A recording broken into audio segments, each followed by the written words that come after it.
Ces souches, stockées ici à Buja, ne seront peut-être jamais transformées en pellets. Le projet d'implantation d'une usine de pellets a du plomb dans l'aile.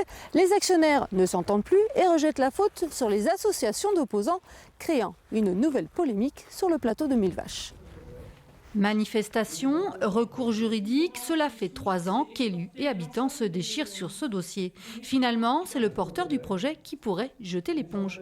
Malheureusement, ce projet aura probablement beaucoup de mal à sortir de terre. Après les difficultés qu'on a connues, le recours qui a été engagé par des associations environnementales là, contre le projet, ça date de juillet 2018, les actionnaires ont commencé à poser des problèmes. Entre autres, la Caisse des dépôts et consignations a décidé d'investir dans un autre projet, dans une autre région.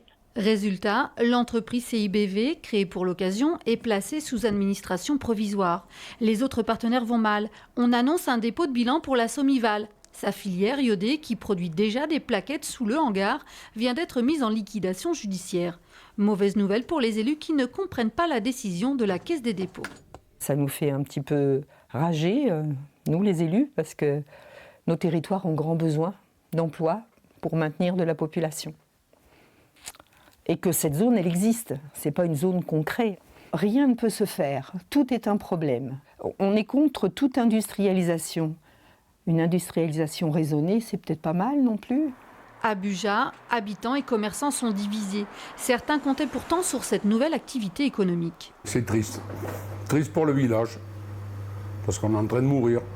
Si on n'a pas d'usine, on n'a pas d'activité, pas d'emploi, rien. C'est tout un tissu local qui s'étofferait si l'usine venait.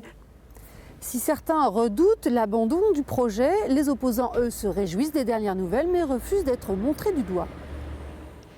Défilés funèbres, occupation des lieux, les opposants à l'usine de pellets ont multiplié les actions depuis l'annonce du projet.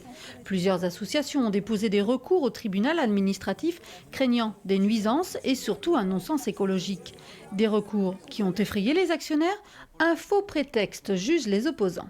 Le résultat qu'on voit aujourd'hui, c'est un projet qui capote parce qu'économiquement, il a été fait n'importe comment. Voilà. Et s'il capote, ce n'est pas parce que nous, on s'y est opposés, c'est parce qu'il a été fait n'importe comment depuis le début.